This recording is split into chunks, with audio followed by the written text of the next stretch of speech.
The Grand Pavilion ballroom was decorated in silver and gold, every detail meticulously chosen by my mother for her and Dad's 35th wedding anniversary. 300 guests filled the space. Extended family, business associates, country club friends, anyone who mattered in my parents' carefully curated social world. I stood near the dessert table in my gray Target blazer and black pants, watching my older brother Derek work the room in his custom Tom Ford suit. My sister-in-law Amanda was beside him in a gown that probably cost more than most people's cars, laughing at something one of Dad's business partners said. Mom floated through the crowd in champagne silk, accepting congratulations and air kisses. Dad, distinguished in his tuxedo, held court near the bar with his usual group of executives. They'd been married for 35 years, built a successful real estate development company together, and produced 3 children, 2 successful ones and me. At least that's what everyone thought. Sophia. My mother's voice cut through the ambient music. She was waving me over to where she stood with several of her book club friends. I recognized them all, wealthy women who spent their days at charity luncheons and spa appointments, measuring their worth by their husband's net worth and their children's accomplishments. I made my way over, already knowing what was coming. Ladies, you remember my youngest daughter Sophia, Mom said with that particular smile that didn't quite reach her eyes. She's been finding herself these past few years. Finding herself was Mom's polite way of saying failing at life. Still doing the property management thing? Mrs. Wellington asked, her tone suggesting property management ranked somewhere between waste disposal and telemarketing. I am, I said simply. Well, it's honest work, Mrs. Chin offered generously, the way you'd praise a child for coloring inside the lines. How's the apartment situation working out? Mrs. Blackstone asked. Your mother mentioned you moved to a more affordable area? Mom's lips tightened. This was her least favorite topic.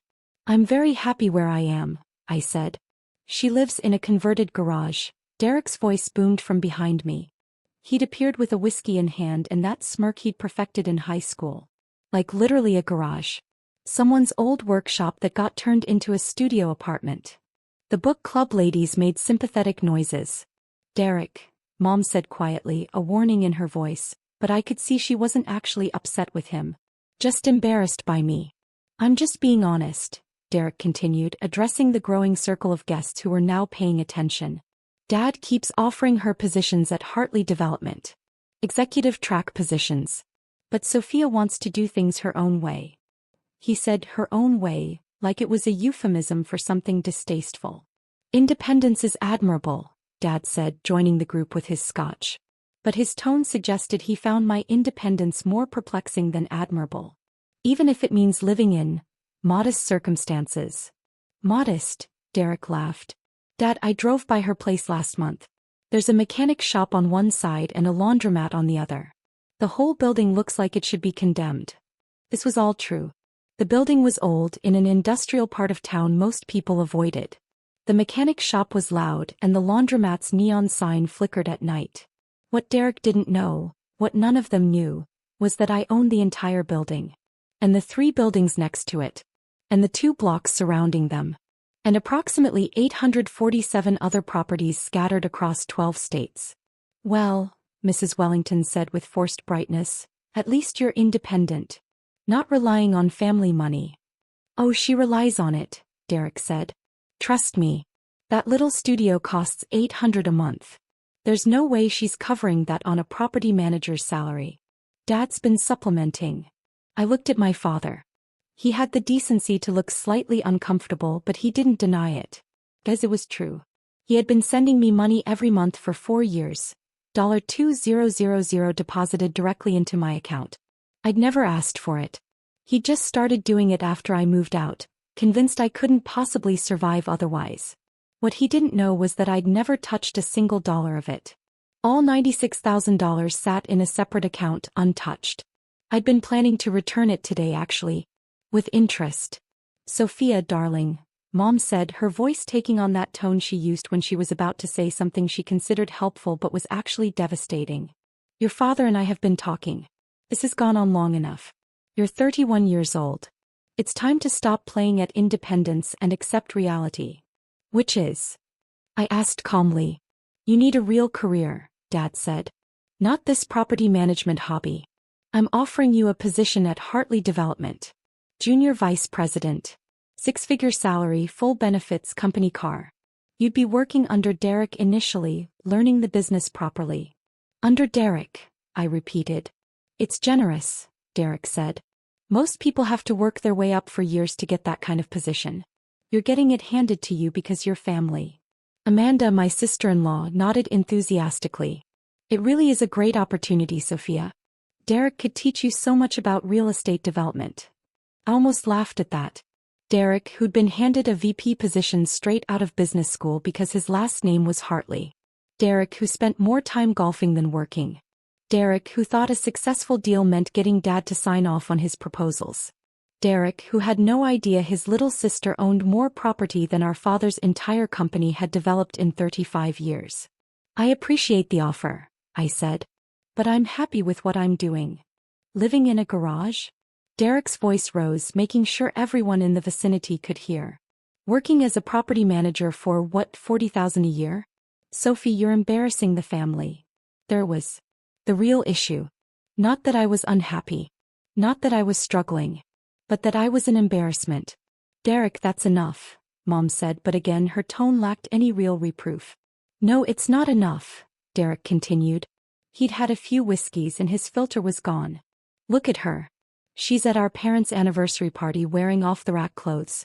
Probably drove here in that 15-year-old Honda, living in a converted garage in the worst part of town.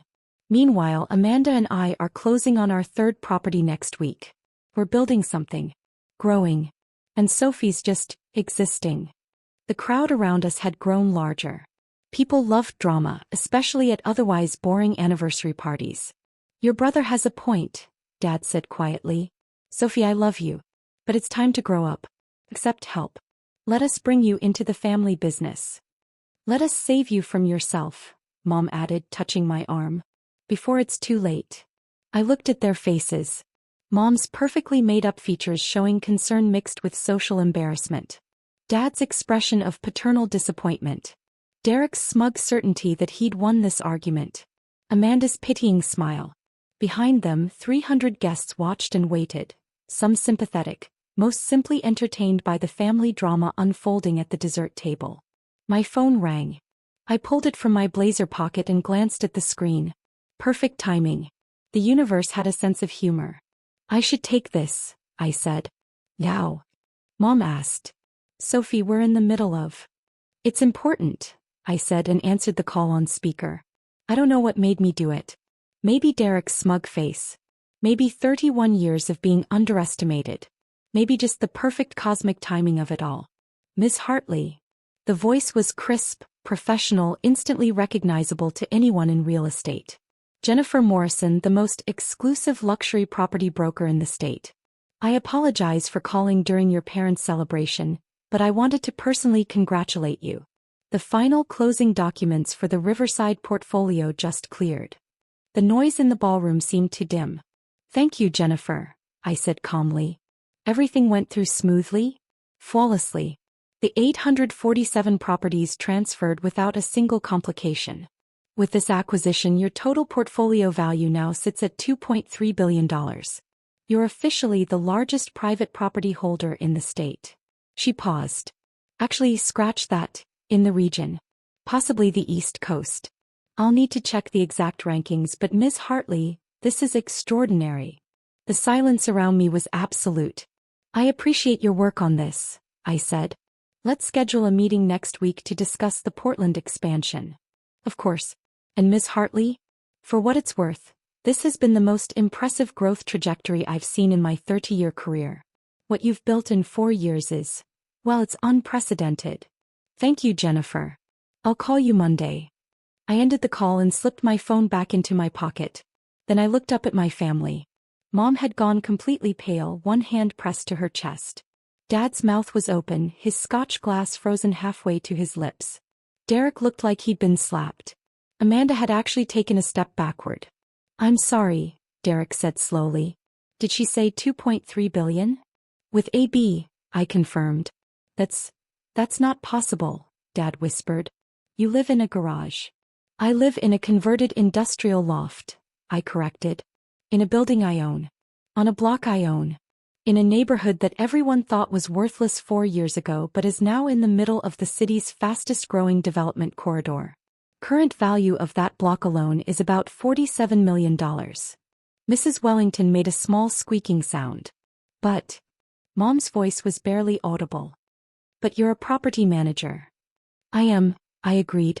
I manage properties. Specifically, I manage 847 properties across 12 states. Residential buildings, commercial spaces, industrial facilities, retail centers. I also develop them, renovate them, and flip them. But yes, technically I manage properties. That's impossible, Derek said, but his voice lacked conviction. You can't have built a billion-dollar portfolio in 4 years. Even with, he stopped, realization dawning. Grandma's trust fund. Started with Grandma Hartley's trust fund, yes, I said. $2 million. She left it to me because, and I quote, that girl has more business sense in her little finger than my son and grandson have combined. Dad flinched at that. I took that $2 million, I continued, and bought my first property 4 years ago.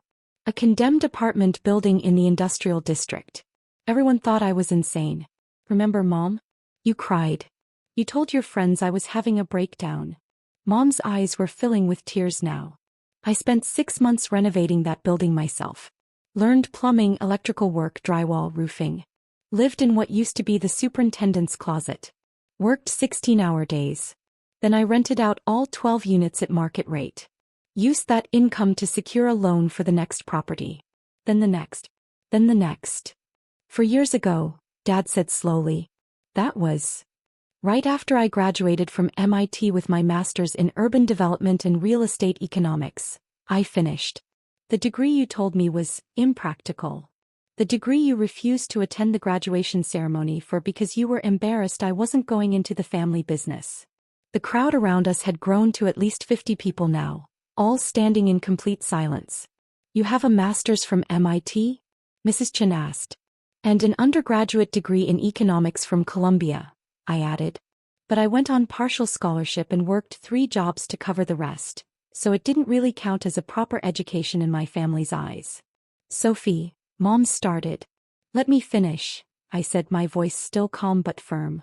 Because apparently we're doing this here in front of everyone at your anniversary party. So let's really do it. I turned to Derek. You said I'm embarrassing the family. Let me tell you what's actually embarrassing. You've been working at Hartley Development for 9 years. In that time, you've overseen the development of what, Derek? 15 properties? 20. He didn't answer. I've acquired or developed 847 properties in 4 years, I continued. I've created affordable housing for over 3,000 families. I've revitalized 6 declining neighborhoods. I've created 432 jobs. I've paid over $50 million in local taxes that fund schools and infrastructure. I turned to my father. Hartley Development is valued at approximately $200 million. You've spent 35 years building that, Dad. And it's impressive. It really is. But I've built something worth over 10 times that in a fraction of the time. How? Dad's voice cracked. How is that even possible? Because I saw opportunities everyone else missed, I said simply. While everyone was chasing luxury developments and high-end retail spaces, I was buying industrial buildings and working-class neighborhoods that were about to boom. I understood zoning law changes before they were announced. I built relationships with city planners, construction crews, community leaders. I did the work. The garage, Derek said, still stuck on that detail. You actually live in a garage. My primary residence is a 6,000 square foot converted warehouse with city views and a rooftop garden, I said. It's also my company headquarters. Hartley Property Group operates from the ground floor. I live upstairs. It's efficient. Hartley Property Group, Mom repeated numbly. Named after Grandma, not Dad, I clarified.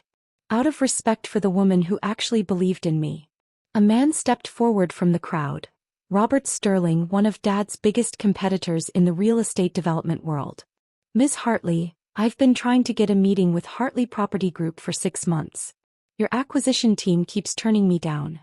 Because your proposal was trying to lowball one of my commercial properties, I said. The office complex on 3rd Street. You offered 60 million. It's worth 95 and we both know it. He smiled, a real smile of professional respect. 92 I'd say. But yes. You're right. He extended his hand. I'd like to discuss a partnership. A real one with fair terms. I shook his hand. Call my office Monday. We can talk. Your office, Derek said, his voice hollow. You have an office. I have 3 offices, I corrected. Main headquarters here, a satellite office in Boston and one in Charlotte. I also have 47 employees, including 6 who used to work for Hartley Development before I recruited them with better pay and equity options. Dad's face flushed. You poached my employees? I hired qualified people who were undervalued and underpaid, I said. Including Sarah Martinez, who's now my VP of Acquisitions. She tried to bring development proposals to you for 3 years, Dad. You kept dismissing her ideas, so she brought them to me instead. 5 of those proposals are now profitable properties in my portfolio. I don't understand, Mom said, tears streaming down her face now, ruining her perfect makeup. Why didn't you tell us? Why let us think you were struggling? I looked at her for a long moment. Because I told you I was starting a property business and you cried. I told you I was buying a condemned building and you staged an intervention. I told you I was working 16-hour days to build something, and you told your friends I was having a mental breakdown. We were worried, Dad started. You were embarrassed, I cut him off. There's a difference. You weren't worried about my well-being. You were worried about what people would think. So I stopped telling you anything. I let you believe whatever story made you comfortable. And I built my business in peace. The money, Dad said suddenly. The $2,000 a month I've been sending you. Sits in an account untouched, I said. All $96,000 of it. Plus interest. I was planning to return it to you today actually. I pulled out my phone, opened my banking app and made the transfer right there. Check your account. It's all there. Dad pulled out his phone with shaking hands, checking. His face went even paler. I've never needed your money, I said quietly. I just never bothered to tell you to stop sending it because I knew you needed to feel like you were helping. Like you were the successful parent supporting the struggling child. It made you feel better about yourself. That's not fair, Mom whispered. Isn't it? I asked. You've spent 4 years telling everyone I'm living in poverty. Collecting stories about my struggling life to share at book club. Poor Sophie living in a garage. Poor Sophie barely scraping by. Poor Sophie too proud to accept help. It made you feel generous.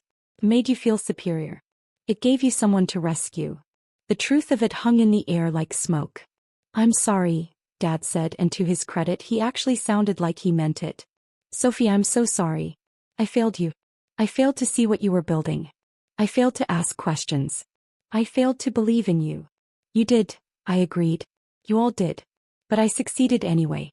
Without your support, without your belief, without your money or connections or family business. I did it on my own. Clearly, Robert Sterling said. Ms. Hartley, your reputation in the industry is exceptional. The work you've done in urban revitalization is groundbreaking. Thank you, I said. Derek finally found his voice again. You're really worth $2.3 billion? The portfolio is worth that, I corrected. My personal net worth is lower, about $800 million after debt and operational costs. But yes. $800 million, he repeated blankly. It's not a competition, Derek, I said. Isn't it? He shot back, some of his old bite returning. You've spent 4 years secretly building an empire while letting us all think you were failing. That's not just independence. That's revenge. No, I said firmly. Revenge would have been buying Hartley Development and firing you. Which I could have done, by the way. Dad received 3 acquisition offers last year. One of them was from me through an LLC. You turned them all down without even considering them. Dad's eyes widened. The Morrison Street offer? That was you. That was me. I offered 30% above market value. You rejected it because you said the buyer was unproven in the market. I smiled slightly. I'm actually the most proven buyer in the market, Dad. I just used an LLC so you wouldn't know it was me. Why? Mom asked. Why did you want to buy our company? Because I wanted to save it, I said simply. Hartley Development is underwater, Mom. You're leveraged to dangerous levels. The Riverside project is 3 months behind schedule and 40% over budget. You're going to lose your shirt on it unless someone intervenes. The color drained from Dad's face. How do you know about Riverside? I know about all of your projects, I said. I track every major development in the region. It's my job. And Dad, you're in trouble. The financing structure on Riverside is going to collapse within 6 months. When it does, it could take the entire company down. That's not. Dad trailed off, unable to deny it. I can help, I said. If you want help. Real help, not a bailout. A restructuring plan that will stabilize Hartley development and put you back on solid footing. But it would mean doing things my way. Taking my advice. Admitting that maybe, just maybe, your daughter knows what she's doing. Dad looked at me like he was seeing me for the first time. You do that? After everything? You're my father, I said. And despite everything, I don't want to see you fail. But I need you to actually trust me. Actually listen to me. Actually treat me as an equal, not as the struggling kid who needs to be rescued. I can do that, he said immediately. Then more quietly, I want to do that. Mom stepped forward, mascara streaking down her face. Sophia, I've been a terrible mother. I chose social status over my daughter. I chose what people thought over actually knowing you. I don't even know who you really are. No, I agreed. You don't. Can I learn? She asked. Can we start over? I looked at her for a long moment. At both of them. At Derek and Amanda. At the 300 guests watching this family drama unfold. Maybe, I said finally. But not tonight. Tonight is your anniversary. You should celebrate 35 years of marriage. I'm going to leave now. Please don't, Dad said. Stay. Let us celebrate you too. Celebrate me? I asked. We should have been celebrating you for years, he said. Your accomplishments. Your success. Everything you built. We should have been shouting about it from the rooftops. Instead, we were ashamed of you. And you're the most successful person in this family. It was the most honest thing he'd ever said to me. Okay, I said quietly. I'll stay. For a little while. Mom grabbed my hand. Will you tell me about it? About your business? I want to know everything. So I told them. Not everything, that would have taken hours. But I told them about the first building, about living in the superintendent's closet, about learning to fix plumbing at 2 a.m. from YouTube videos. I told them about my first successful property flip, about hiring my first employee, about the moment I realized I'd built something real. Derek listened in silence, his earlier smugness completely evaporated. Amanda asked intelligent questions about property management systems. Dad took notes on his phone. Mom held my hand the entire time. The 300 guests gradually drifted back to their own conversations, though I could feel their eyes on us, their whispered discussions about the Hartley family drama. Robert Sterling appeared again as I was finishing the story. Miss Hartley, I hope I'm not interrupting, but I wanted to say, what you've built is remarkable. And the fact that you did it while your family thought you were struggling? That's either the most elaborate revenge plot I've ever heard, or the most impressive demonstration of independence. Neither, I said. It's just what happens when you stop caring what people think and focus on the work. He nodded appreciatively. Wise beyond your years. Call me this week. I have a proposal that might interest you. A mixed-use development in Portland that needs your expertise in affordable housing integration. After he left, Dad looked at me with something I'd never seen before. Respect. You're going to be bigger than Hartley Development, he said quietly. You already are. And I'm proud of you. I should have said that 4 years ago. I'm sorry I didn't. Thank you, I said. That means something. Will you come to dinner? Mom asked. Next Sunday. Family dinner. But different this time. We want to know about your life. Really know. I can do that, I said. Derek stood abruptly. I need to apologize. Properly. Not just for tonight but for years of being a condescending ass. You're not just my little sister. You're honestly kind of terrifying. I laughed at that. I'm not terrifying. You built a multi-billion-dollar empire in secret while we all thought you were failing, he said. That's absolutely terrifying. In the best possible way. Amanda nodded. Can I ask you something? When Derek said you lived in a garage, why didn't you correct him right away? Why let him keep going? I considered that. Because sometimes people need to finish their story before they can hear a new one. Derek needed to say all of that, all his assumptions and judgments, before he could hear the truth. If I'd interrupted him at the beginning, he would have spent the rest of his life thinking I just got lucky or that I was exaggerating. This way he said everything he believed in front of everyone and then learned how wrong he was. That's a lesson that sticks. That's incredibly calculated, Amanda said. I've spent 4 years building a business, I said. You learn to be strategic. My phone buzzed. A text from Jennifer Morrison. 8 calls already from people at that party asking about you. You're about to become very famous in real estate circles. Hope that's okay. I showed the text to Dad. He smiled, a real smile this time. You're going to eclipse all of us. The Morrison Street offer. You said 30% above market value. What would you offer now? If I was willing to sell. I'm not interested in buying anymore, I said honestly. I'm interested in helping you save what you've built. That's worth more to me than acquisition. His eyes got shiny. When did you become so wise? Somewhere between fixing a broken water heater at 3 a.m. and negotiating a $12 million property deal in the same day, I said. You learn fast when you have to. Mom laughed, a real laugh. You fixed water heaters? I fixed everything. Heaters, pipes, wiring, roofs. For 2 years, I did almost all my own maintenance to save money for the next acquisition. My tenants had no idea their landlord was the woman showing up with a toolbox. That's incredible, she said. That's survival, I corrected. That's what building something from nothing looks like. It's not glamorous. It's not easy. But it's real. We talked for another hour. Real conversation, maybe the first real conversation we'd had in years. They asked questions. I answered honestly.